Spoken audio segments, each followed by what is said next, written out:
네, 오늘은 창세기 33장 5절부터 20절까지 말씀 공부하도록 하겠습니다.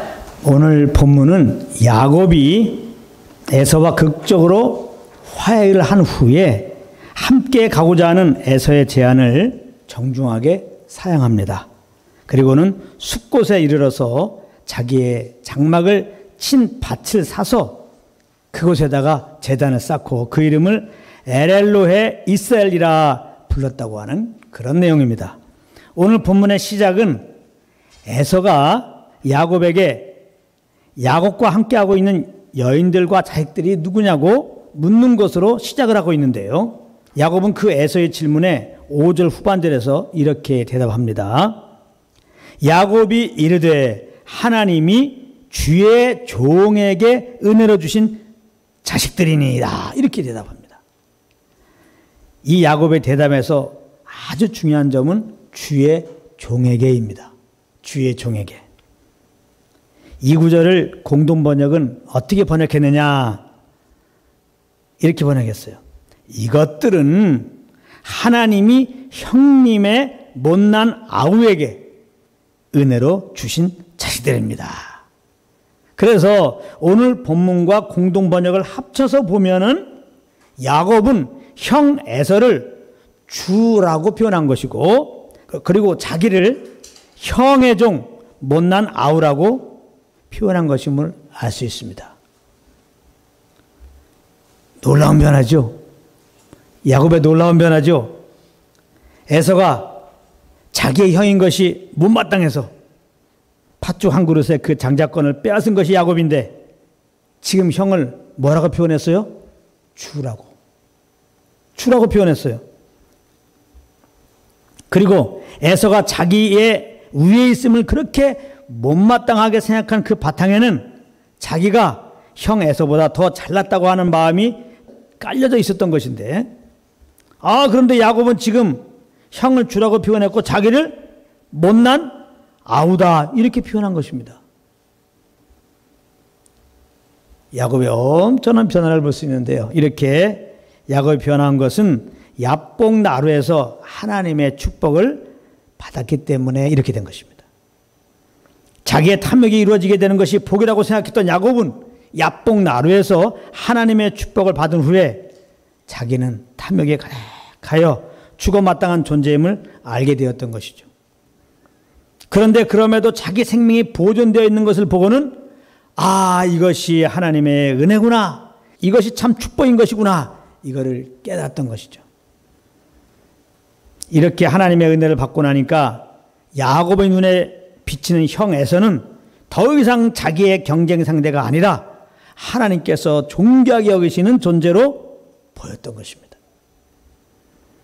그래서 야곱은 극존칭을 사용하여 형 에서를 주라고 표현한 거예요. 그리고 자기는 형에 비해서 못난 동생이다 이렇게 지금 표현한 것입니다. 이렇게 야곱이 말을 한 것은 그 마음이 형 에서를 자기보다 낫게 여기고 있음으로 인해서 나온 것입니다. 이렇게 은혜를 받고 나면 그 특징이 뭐냐? 그 특징 중에 하나는 남을 자기보다 낫게 여기게 된다는 거예요. 빌립보서 2장 3절에 보면 이런 말씀이 있습니다.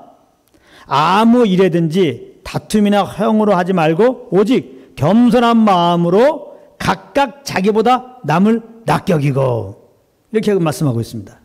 여기 보면 겸손한 마음으로 각각 자기보다 남을 낫게 여기고 그랬는데요. 여기 겸손한 마음이란 무엇인가?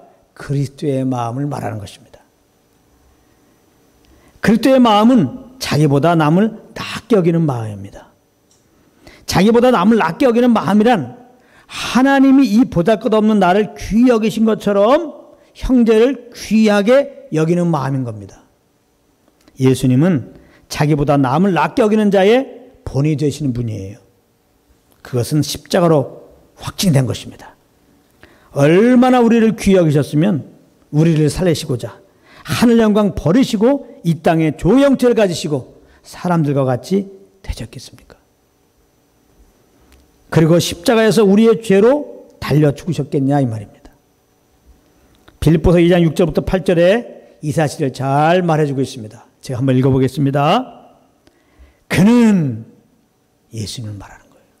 그는 근본 하나님의 본체시나 하나님과 동등됨을 취할 것을 여기지 아니하시고 오히려 자기를 비워 종 형태를 가지사 사람들과 같이 되셨고 사람의 모양으로 나타나사 자기를 낮추시고 죽기까지 복종하셨으니 곧 십자가에 죽으심이라. 이렇게 기록하고 있습니다. 우리가 성령의 조명으로 이 그리스도의 십자가의 은혜를 알게 되면 그러므로 우리는 그리스도의 그 낮게 여기심으로 형제를 낮게 여기게 되는 것입니다. 그러므로 우리는 날마다 성령과 교통 속에서 이 예수 그리스도와 그의 십자가에 못 박히심을 더 알기에 힘써야 하는 것입니다. 그런 은혜가 있기 바랍니다. 그리고 야곱은 에서에게 자기의 자식들을 하나님께서 은혜로 주신 것이라고 대답합니다. 이 모든 거 하나님이 은혜로 주신 것입니다. 그렇게 얘기했어요. 야곱은 그동안 자기가 소유한 것은 다 자기의 잔머리 때문이라고 생각하고 있었는데 은혜를 받고 나니까 나에 나된 것은 다 하나님의 은혜였다는 것을 깨달았던 것이죠. 사도 바울 역시 하나님의 은혜를 받고 난 후에 고린도전서 15장 10절에서 나에 나된 것은 하나님의 은혜로 된 것이니 라고 고백한 것을 우리는 알 수 있습니다. 그래서 우리가 알아야 할 것은 예수 그리스도의 십자가의 은혜를 알게 될 때 우리는 비로소 우리의 분수를 보게 된다는 거예요. 우리의 분수가 무엇입니까? 죄덩어리였죠. 우리의 분수가 뭐예요?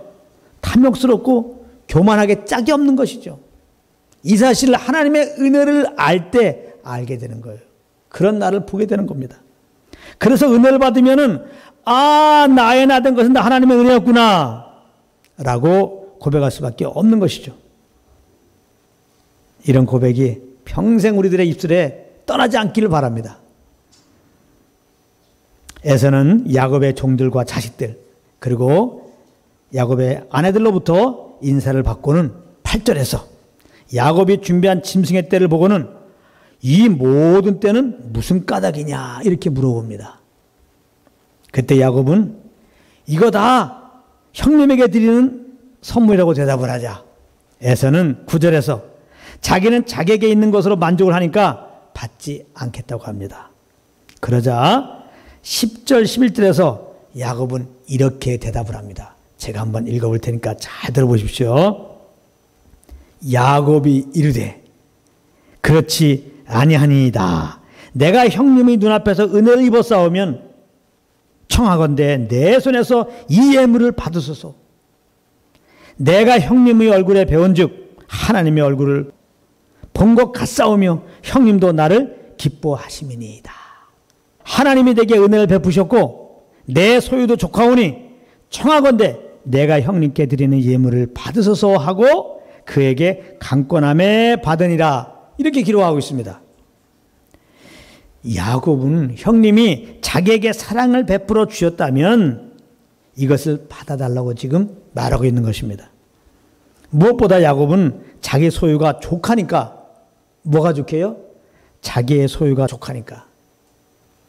자기의 소유가 어떻다고요? 족하니까 자기의 예물을 받아달라고 했습니다. 이거 정말 탐욕 가득했던 야곱이 변한 겁니다. 하나님의 은혜가 이렇게 큰 겁니다. 내 것도 내 거요, 네 것도 내 거라고 생각했던 야곱이 자기 소유가 족하다고 고백한 것은 자기는 하나님 한 분으로 족하다고 지금 말하고 있는 겁니다. 엄청난 변화 아닙니까? 하나님 한 분으로 족하지 못할 때 특징이 뭐냐? 이것저것 내 것으로 만들려고 그래요. 내게 있는 것도 내 것이고 저것도 내 것이 돼야 돼. 끝없는 탐욕으로 살기 때문에 족함이 없는 거죠. 야곱이 그런 사람이었는데 하나님의 딱 은혜를 받고 나니까 하나님이 나의 만족이 되니까 자기 소유가 지금 족하다고 얘기하는 겁니다. 자기에게 언약해 주신 그것 따라 자기의 어떠함에 상관없이 자기 삶에 간섭하시면서 자기를 인도하시는 신실하고 사랑이신 하나님을 야곱은 알았기 때문에 야곱은 하나님 한 분으로 만족할 수 있었고 지금 나에게 주어진 것에 자기는 족한다고 지금 고백하고 있는 것입니다. 다윗도 시편 23편 1절에 보면은 여호와는 나의 목자시니 내게 부족함이 없으리로다. 그렇게 고백한 것을 우리가 알 수 있죠. 수많은 적의 위협 속에서도 자기를 향한 그 계획을 취소하지 않으시고 자기 삶을 인도하시는 여호와 하나님을 알고 다윗 역시 이렇게 고백한 것입니다. 이와 같이 우리도 우리를 주에서 구원하시고 그리스도의 날까지 보호 인도하시는 하나님을 알고 하나님 한 분으로 만족하는 그런 삶이 되기를 예수님으로 축복합니다. 할렐루야. 최고의 삶입니다. 최고의 심령 상태입니다. 하나님 한 분으로 만족합니다. 예수 그리스도의 은혜를 알아야 돼요. 그럼 이렇게 돼요. 12절에서 에서는 야곱에게 함께 떠나자고 제안했는데 야곱은 정중하게 거절합니다. 어린 자식들을 데리고 빨리 걸어가기가 힘들고 또 가축들을 몰고 가는데 세심한 주의가 필요하다고 말하면서 에서의 제안을 야곱은 이제 거절합니다. 그래서 에서는 세일로 돌아가고 야곱은 숫곳에 이르러 장막을 치게 됩니다. 그리고 야곱은 그 장막을 친 밭을 사서 거기에 제단을 쌓고 그 이름을 엘로헤 이스라엘 이렇게 불렀습니다. 엘로헤 이스라엘에서 엘은 하나님을 뜻하는 겁니다. 엘. 그리고 엘로헤는 하나님의 복수형이에요. 그래서 이 말을 지역하면은 하나님, 이스라엘의 하나님 이렇게 지역할 수 있습니다. 그러면 왜 이렇게 야곱은 하나님의 이름을 많이 불렀겠습니까? 너무너무 감사해서 그렇죠. 그 감사의 이유 첫 번째는 형 에서와 잘 화해가 되도록 도와주신 것을 알았기 때문에 그거에 대해서 감사한 것이죠. 그리고 둘째로는 이 둘째가 정말 중요합니다. 이스라엘의 하나님이라고 부른 것으로 보아서 야곱은 자기의 어떠함에 상관없이 자기를 향한 하나님의 뜻을 이루어 가심에 대하여 감사했던 것입니다. 그동안 야곱은 하나님이 자기와 함께 하신다고 하시며 어디로 가든지 자기를 지켜주신다고 하는 베델의 약속을 오해하고 있었습니다. 잘 들어보세요. 이거 오늘 마지막 말씀입니다. 그것은 무엇이냐? 하나님은 자기와 함께 하시면서 자기의 뜻이 이루어지도록 지켜주시는 분으로 그렇게 이해했던 것입니다. 그런데 야곱은 이제 깨달은 것입니다. 그 약속은 자기의 뜻을 이루어 주시는 것이 아니라 하나님의 뜻을 이루어 가신다는 약속이었다는 것을 야곱은 깨달은 것입니다. 그래서 이스라엘의 하나님 이렇게 부른 겁니다. 이스라엘은 자기의 허벅지 관절이 어긋난 후에 받은 새 이름이 아닙니까? 탐욕과 교만함이 가득한 자기를 부서뜨리시고 비로소 하나님만 신뢰하는 자로 새롭게 하신 하나님이 야곱은 감사했던 것입니다. 우리의 삶 속에서도 이스라엘의 하나님이라고 부르는 은혜가 있기를 바랍니다. 많은 성도님들이 하나님을 부르는데 가만히 보면은 부서지지 않은 자기 이름의 하나님을 부르고 있음을 볼 수 있다 이 말이에요. 내 야망과 꿈을 이루어주시는 하나님, 이 하나님을 지금 부르고 있어요. 이 예수님을 찾고 있다 이 말이에요. 그 영의 충만함을 지금 구하고 있어요. 다른 예수, 다른 영, 다른 하나님인지도 모르고. 그러나 이것은 오해입니다. 우리 하나님 아버지는 결코 우리의 육체의 정욕을 이루어 주시게 하시는 분이 아닙니다. 하나님이 우리를 부르셨을 때는 분명한 계획을 가지고 부르신 거예요. 하나님은 그 계획을 이제 우리 가운데 함께 하시면서 이루어가고 계시는 거예요. 이것을 아셔야 되는 겁니다. 그렇다면 하나님께서 우리를 부르셨을 때 가지고 계신 그 계획이 무엇입니까? 그 아들의 형상을 본받는 겁니다. 로마서 8장 28절에 보면은 그 아들의 형상을 본받게 하기 위해서 미리 정하셨다. 이렇게 말씀하고 있습니다. 그 아들의 형상이란 무엇입니까? 나를 신뢰하지 않고 오직 하나님만 신뢰하는 것입니다. 예수님이 비록 하나님이시지만 우리를 구원하시기 위해서 하늘 영광 버리시고 이 땅에 오셨을 때 그러한 삶을 사셨어요. 자기를 신뢰하지 않고 임의로 행하지 않으셨어요. 자기의 뜻 따라서 말하고 일하지 않았어요. 철저하게 자기를 보내신 아버지께 항상 엎드리고 그분께서 주시는 그 소원함을 따라서 그 뜻을 따라서만 말하고 일하셨어요. 그러니까 여기서 이걸 또 잘 알아야지. 아들의 형상을 본받기 위해서 우리를 정하셨다. 우리를 부르셨다. 그래서 우리 예수님을 본받자. 그래서 우리가 우리의 힘으로 예수님을 본받는 삶을 살려가면 이것 또한 아주 큰 착각입니다. 뭐라고 하면서 성화되자고 하면서 이건 잘못된 거예요. 잘못된 겁니다. 그러면 예수님을 본받는 게 뭐예요? 그런 사람들은 말을 조금 고상하게 하고 좀 술 담배 끊고 뭔가 우리의 그 행동거지가 세상 사람들과 좀 구별된 걸 보이려고 하는 거 아니에요? 그래서 담배 좀 끊고 술 좀 끊으면은 이제 뭔가 예수님을 본받은 것 같고, 물론 뭐 술 담배 끊는 건 좋지요. 그러나 술 담배 끊는 것 자체가 거룩한 게 아니에요. 그게 뭐 대단한 거 아닙니다. 그 성화된 거 아니에요. 그런 거는. 안 믿는 사람도 그런 사람 있어요. 그럼 다 성화된 거네? 안 믿는 사람도 술, 담배 아주 입에 근처도 안 가는 사람 있어요. 그러면 거룩한 사람이네? 이렇게 된다 이 말이에요. 그러니까 우리가 잘 하셔야 돼요. 이 종교적인 거 다 없어져 버려야 돼요. 우리의 의로, 우리의 힘으로 뭔가 구별됨을 자아내려고 하는 거. 그래요. 예수님같이 보이게 하는 거. 이게 종교예요. 지금 예수를 본받으라 할 때 그렇게 살라고 지금 말하는 게 아니에요. 그렇게 하게 하기 위해서 이렇게 종교적인, 그 이중적인 거죠. 그럼 세상 사람들이 착한 일 많이 하고 남을 많이 도와주고 술, 담배 끊고 나름대로 절제되고 살면 그들의 마음이 정말 주님을 예배하는 마음입니까? 세상 사람이라고 그랬잖아요. 예수도 지금 안 믿고 있어요. 그 속은 지금 더러움이 가득한 겁니다. 겉으로 그 겉사람의 거룩은 바리새인들 따라갈 수 있겠습니까? 근데 회치장 무덤이라고 그러잖아요. 그 시체를 막아둔 그 무덤, 그 당시에 팔레스타인 지역의 장례 문화는 우리나라처럼 땅을 파고 묻는 게 아니죠. 굴을 파고 시체를 넣는 겁니다. 그러고서 이제 돌로 막아놓는 거예요. 그러니까 아무래도 그 시체가 있으니까 조금 보기에 흉하니까 하얗게 칠을 해놓는단 말이에요.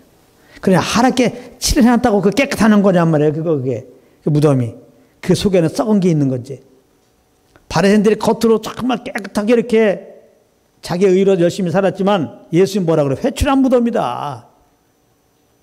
내 마음은, 내 속은 여전히 그 마음의 주인은 너고 하나님을 하나님으로 인정하지 않고 내가 메시아로 왔지만 나를 배척하고 너의 의로움을 지금 자랑하고 있지 않느냐. 너의 잘남을 지금 자랑하고 있지 않느냐. 의시되고 있지 않느냐. 하나님을 높인다고 하면서도 그것조차도 지금 그걸 통해서 너들을 높이려고 하는 거 아니냐. 회춘한 무덤아. 하나님이 그런단 말이에요.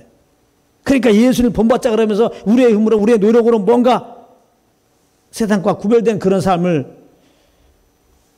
사는 것을 하나님이 아들의 형상을 본받는 것이고 또 그렇게 하도록 우리를 인도하실 리가 만무인 것입니다.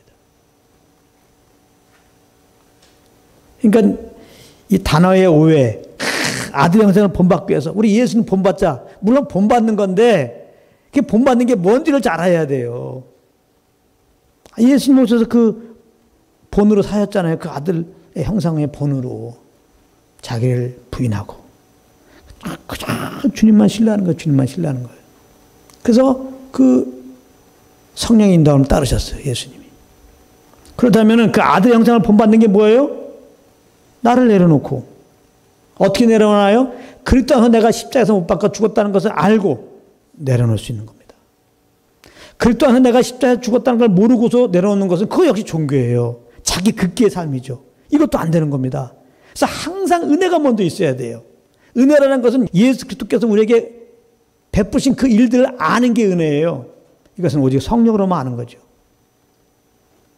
예수님이 십자가에서 죽으셨는데 그 죽으실 때 우리 옛사람도 같이 하나님은 죽게 하셨다는 거예요. 이걸 알아야 돼요. 이걸 알 때 난 죽었으니까 나를 안 사는 겁니다. 내가 살려고 하는 것을 내려놓는 겁니다. 아차, 난 죽었지.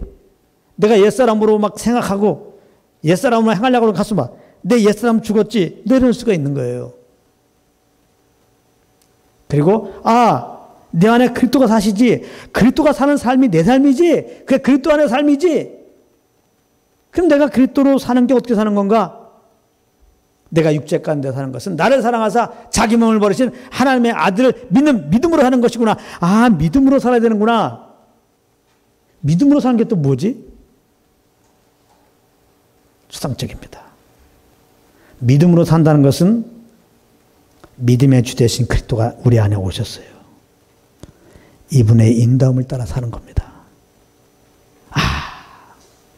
성녀로 오셔서 나 인도하시는 그 영의 인도함을 따라 사는 거구나. 이것을 알고 영의 인도함을 따르는 거예요. 예수님이 그렇게 사셨어요. 자기를 신뢰하지 않고 온전히 성령을 쫓아서 성령에 끌려 40일 금식하시잖아요. 성령에 끌려 마귀를 말씀으로 대적하시고 예수님 사역도 가만히 보면요. 그 성령께서 주는 감동 따라 한 걸 볼 수 있어요. 그래서 성령의 그런 감동이 아니면 딱 사역하다가도 그친단 말이에요. 그리고 십자가 지는 것은 지금은 좀 아니야. 막상 지려고 하니까 육신적인 고통 때문에 그런 게 아니라 우리의 죄로 달리잖아요. 그런 하나님과 관계가 끊어지는 거야. 영원전부터 함께했던 여러분들 사랑하는 사람과 이 이별이라고 하는 거 그 얼마나 힘듭니까? 그 고통을 갑자기 생각난 거예요. 그래서 조금 지금 말고 어떻게 이전을 좀 한번 옮기든지 조금 더 미루든지 예수님은 그런 마음이 탁 온 거예요. 십자가 생각하니까. 그렇지만은 내 뜻대로 하지 마시고 아버지의 뜻대로 하시옵소서. 왜냐하면 하나님께 딱 나갔더니 지금 십자가를 쳐야 돼. 예수님 군소리 없이 내 뜻대로 하지 마시고 아버지의 뜻대로 하시옵소서. 그래서 예수님은 성령에 이끌려서 성령께 주는 감동 따라 내 뜻이 아니라 십자가에 오르신 겁니다. 성령으로 그 보혈을 흘려주셨다고 히브리서에는 말씀하고 있어요. 예수님은 철저하게 성령님의 그 통치 아래 그 인도함 아래 사셨어요. 그렇기 때문에 예수 믿고 구원받는 우리들이 나는 그리스도와 함께 죽었고 내 안에 그리스도께서 하신다. 내 안에 그리스도께서 사는 것이 그리스도 안에서 나의 삶인데 그것은 오직 성령을 쫓는 거라는 것을 하나님의 은혜로 성령의 조명으로 또 알고 그 성령의 감동 따라 사는 것이 하나님의 형상으로 사는 것입니다. 그것이 아들의 형상으로 본받기 원하시는 아버지의 뜻에 부합된 삶이라 이 말이에요. 할렐루야. 그러니까 예수를 본받자면서 우리가 뭐 이거 하자 이건 완전히 말이 안 되는 거죠. 그리스도 안에서 이미 죽은 나를 다시 살려내가지고 옛사람으로 아담에서 나온 내 열심으로 지금 하자고 하는 거니까요. 이제는 잘 아시겠죠? 이걸 잘 아시기 바랍니다. 보통 교회에서 말하는 성화가 바로 요 개념입니다. 그렇기 때문에 그 성화라고 하는 말은 맞는 게 아니에요. 이걸 잘 아셔야 됩니다. 그래서 우리가 성령을 쫓으면은 그게 바로 성화예요. 성령을 쫓으면 나오는 열매가 성령의 열매입니다. 성령을 쫓으면 성령이 열매를 맺어요. 그렇게 사랑, 희랑, 화평, 오래 참음, 자비, 양성, 충성, 온유, 절제. 그게 성화예요. 우리가 한 겁니까? 아니에요. 성화의 열매를 맺는 성령을 쫓는 거예요. 그러니까 이것을 알아야지 주님성 그런 게 부담이 없는 거예요. 자꾸 예수를 본받아야 한다. 우리가 성화돼야 한다 그러면 술 끊고 담배 끊어야 한다 그러면 지금 내가 술에 쩔어 있고 담배에 쩔어 있는데 예수는 분명히 믿었어. 근데 이 성화에 대한 말씀을 잘못 알면은 예수님 본받는 것에 대한 말씀을 잘못 알면 그 순간부터 너무나 고민되는 겁니다. 자꾸 이 담배를 못 끊으니까 술을 못 끊으니까 그에게는 정말 이게 주님 섬기는 게 부담되는 겁니다. 은혜도 알고 정말 주님 뜻 따라 살고 싶고 그 아들의 형상을 본받기 싶은데 이게 뜻 따라 안 되니까 너무 힘든 겁니다. 제가 술 못 끊고 담배 못 끊는 사람들 괜찮아 계속 그렇게 살으라고 하는 게 아니죠. 지금 그런 말이 아니죠. 우리가 성화라고 하는 것은 그런 게 아니라 예수는 본받는다는 말은 그런 말이야. 아들의 형상을 본받는다는 것은 그런 뜻이 아니에요. 나는 그리스도 안에서 죽었다는 것을 알고 오히려 나를 내려놓는 거예요. 내가 뭘 하려고 하는 걸 내려놓는 거예요. 그래, 내가 술 끊으려고 하는 것도 내려놔요. 내가 담배 끊으려고 하는 것도 내려놔요. 내가 거룩하게 살려고 하는 것도 내려놔요. 그리고 내 안에 그리스도가 사셨다는 것을 알고 이분의 사심으로 사는 것은 성령을 쫓아가는 것을 알고 내 안에서 항상 계시면서 항상 말씀하고 계시는 성령님께 항상 귀를 기울이고 있으란 말이에요. 무시로 귀를 기울일 수 있어요. 영으로 계신 거니까. 무엇을 하면서도 귀를 기울일 수 있어요. 지금 저는 설교를 하면서도 이분께 귀를 기울이고 있어요. 그래서 무시로 기도하라. 그것은 항상 내 안에 계신 성령님께 귀를 기울이라 이 말이에요.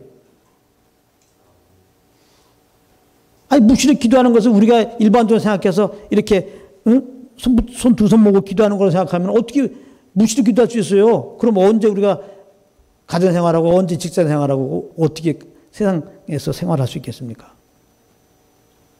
사실 기도의 출발은 주의 음성 듣는 거예요. 성령님은 계속 말씀하고 계세요. 근데 우리 영 속에서 우리 영에게 우리 영으로 이렇게 귀를 기르면 돼. 영의 귀를 열고 이렇게 들으면 돼요.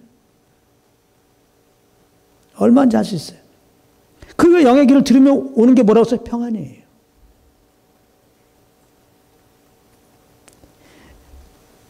내 심령에 이 평안을 얻기 위해서 노력할 게 또 없어요. 내 안에 성령님이 계신 걸 정말 인정하고 나는 이분을 따라야 돼. 왜? 그리스도 안에 있기 때문에. 나는 죽었고 그리스도가 내 안에 사는 것이니까. 그런 삶을 살아야 되는 게 그리스도 안에 나니까. 난 주의 음성 들어야 돼. 이 주님의 조명 앞에서 주의 음성 들으려고 정말 내 안에 계신 성령 인정하고 있으면요 바로 평안이 옵니다. 이 평안은 감정으로 오는 게 아니에요. 느낌으로 오는 게 아닙니다. 여러분들 감정으로 느낌으로 이 평안을 얻으려면 뭐 죽을 때까지 사실 못 얻어요. 여러분들. 제가 지금 감정과 느낌이 좋아서 뭐 평안하네 그런 게 아닙니다. 전혀 그거와 달라요. 그래 어떻게 보면 여러분들 감정이 너무나 힘들고 답답하고 어려워도 여러분들 영혼은 평안해요. 그 이상하죠. 평안합니다. 내 영혼 속에. 바다가 막 풍랑이라도 그 속은 잠잠한 것처럼요. 우리 속은 변함없이 평안해요. 예수님 말씀하잖아요. 내가 환난 당하되 환난 당하면 우리 오감은 너무나 괴롭죠. 두렵고 환난 당하되 담대하라.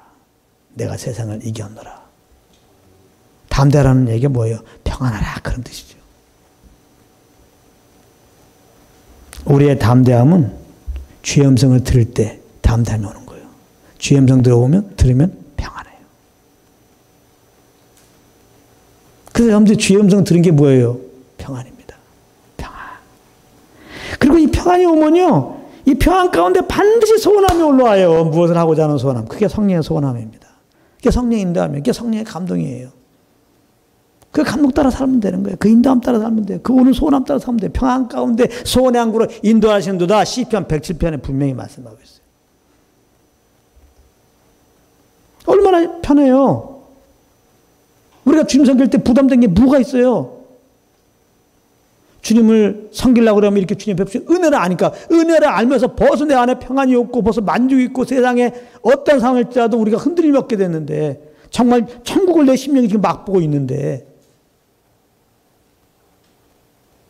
그 안에서 정말 주님의 그 사랑이 압도되었고 그 은혜가 압도되어갖고 감사함으로 그냥 기쁨으로 내가 지금 이렇게 움직이는 게 신앙생활인데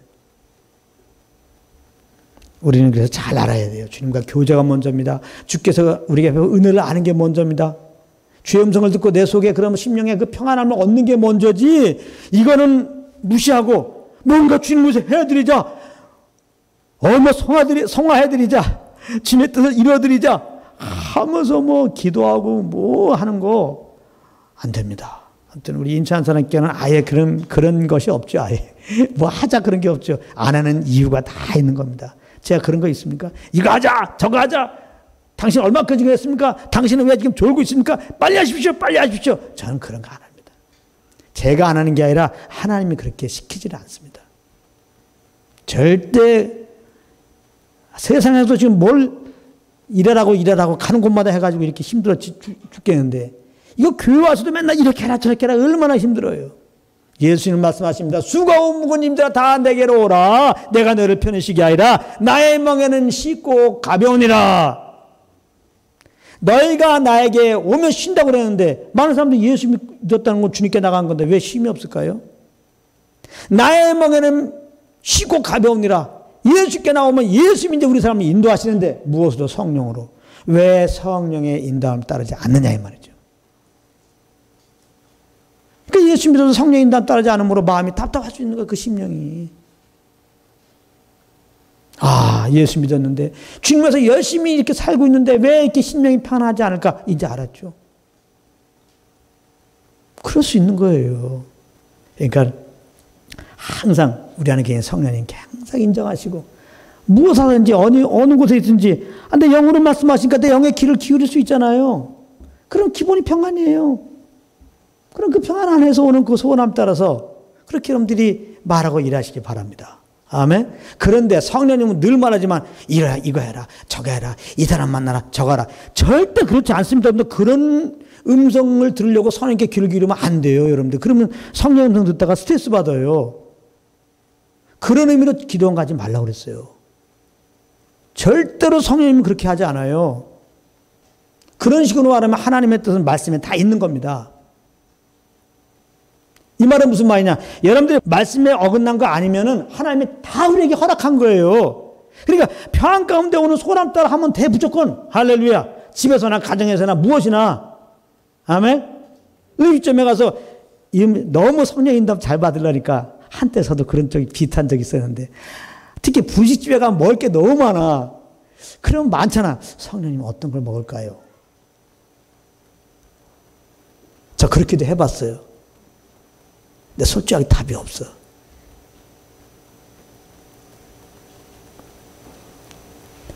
여러분들은 결혼에 대해서 뭐 물어보지만 솔직하게 답을 얻었습니까? 뭐 답을 얻었다 그래요. 꿈속에서 얻었고 말씀을 하고. 뭐 개인적인 체험이니까 전 존중합니다. 근데 본질은 그렇지 않아요. 여러분들이 택한 겁니다. 그러니까 이게 진짜 애매한데 하나님이 허락한 그 말씀 안에서 택한 거기 때문에 결국 우리의 택함이 하나님이 하셨다고도 볼 수 있지만 그러나 여러분들이 하나님의 음성을 구체로 기다리는 거라는 의미에서는 하나님이 우리에게 주신 음성이 아니에요. 사실은요. 무슨 말인지 아시겠어요? 이거 잘 하셔야 돼요. 이 사람하고 결혼해라 저 사람하고 결혼해라 이렇게 말씀하는 게 아니란 말 하나님은. 여러분들은 이 사람한테 결혼할 수 있고 저 사람한테도 결혼할 수 있는 거예요. 아시겠어요? 그것 때문에 머리 아파하지 말란 말이에요. 그래서 여러분들이 하나님이 주신 그런 평안 안에서 이렇게 또 주님께 영광 돌리는 관점 안에서 이렇게 배우자 생각하면서 이 사람하고 가면 좋겠다. 마음에 계속 평안이 유지되면서 그렇게 하는 거예요 그냥. 할렐루야. 물론 그렇게 해서 택하면서 하나님이 하셨다. 우리 고백한 거죠. 여러분 중심이 주님 앞에서 한 거니까. 근데 이거를 꼭 어떤 식으로든지 내가 이 사람이 이제 하나님의 응답을 꼭 받아야 되겠다. 이것은 올바른 태도가 아니에요.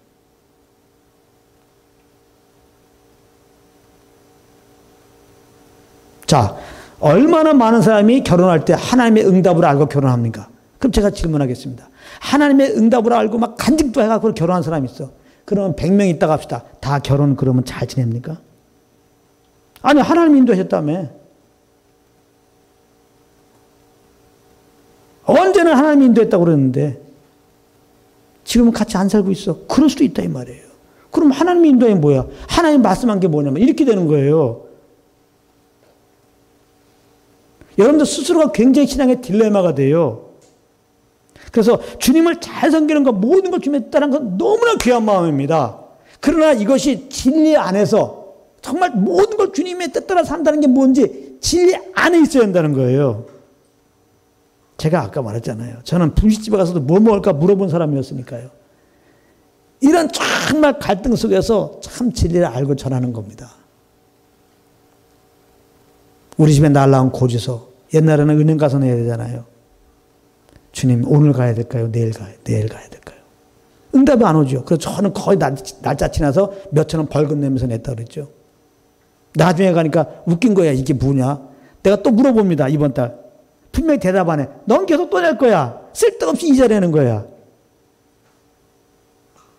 그걸 깨닫고 내가 어떻게 하겠습니까? 안 물어봐 이제.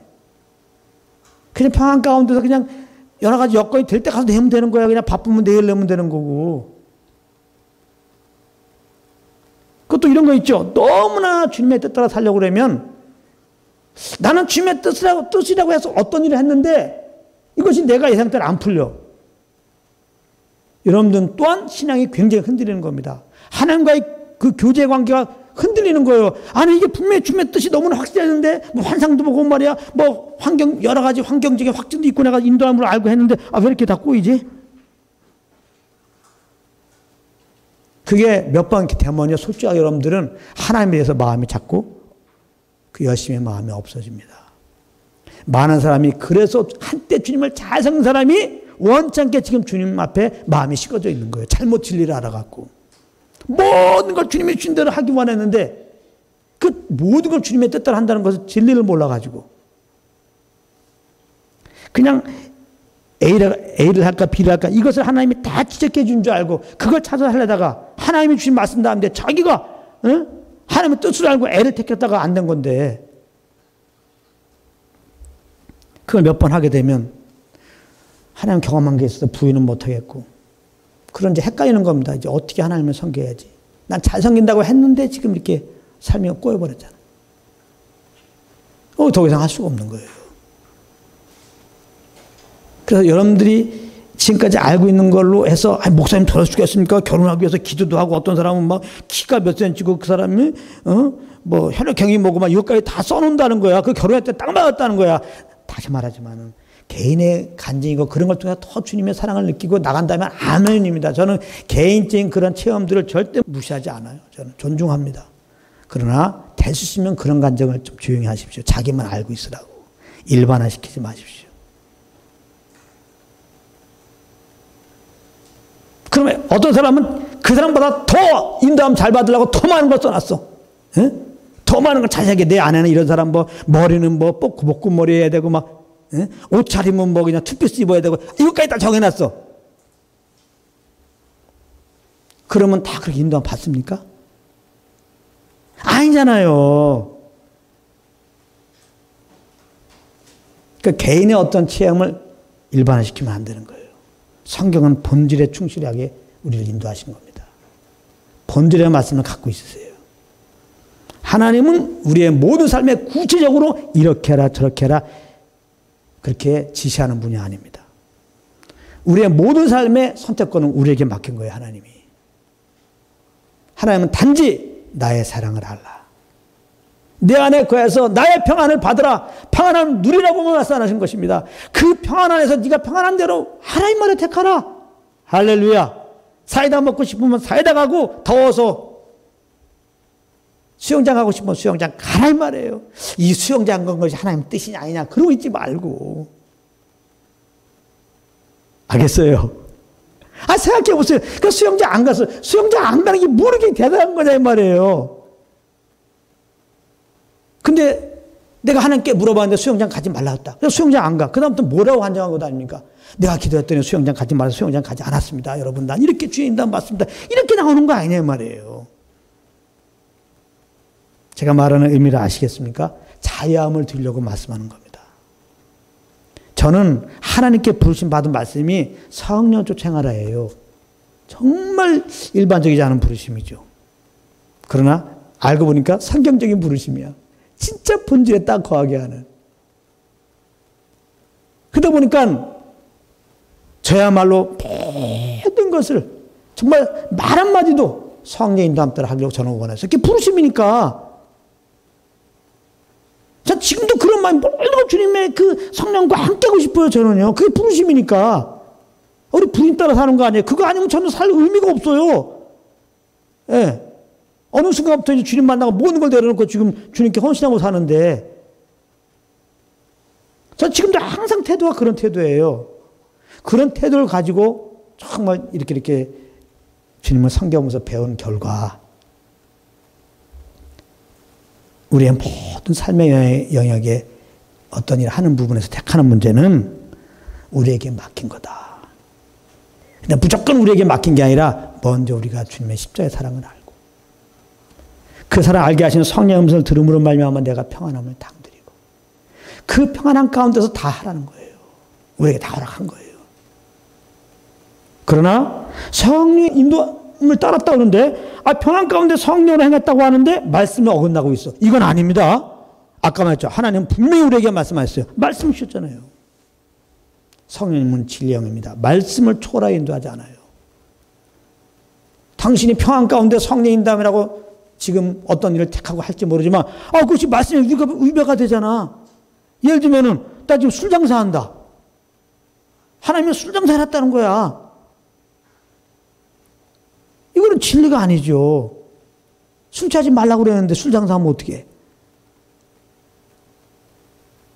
이런 건 아닌 거죠. 말씀을 어긋나면 안 되는 거죠.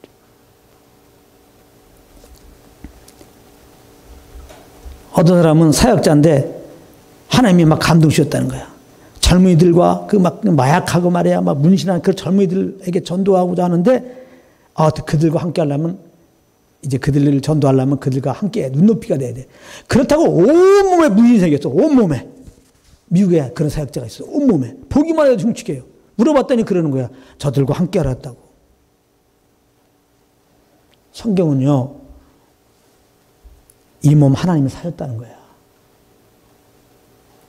하나님이 하나님의 몸 그렇게 하게 하는 게 아니에요. 그렇게 인도하시는 분이 아니에요. 그 율법에 보세요. 우리 몸 해하는 거 굉장히 반대하잖아요. 율법 공부해야 된다니까요. 아니나 다를까 그 사역자는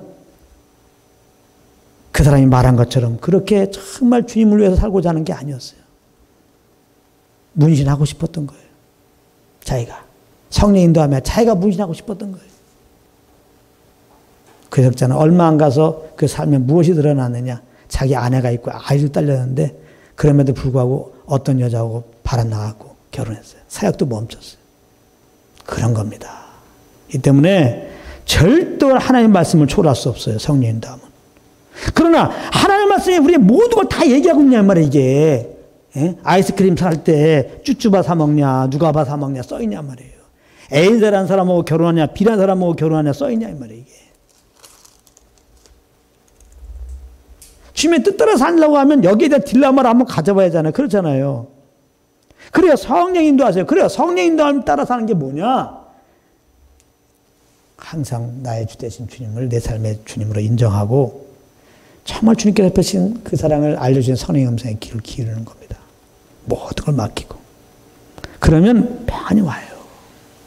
그 평안 가운데서 여러분들이 그동안 여러분들 지식, 경험 이런 거 다 하나님 다 필요해서 허락하신 거예요.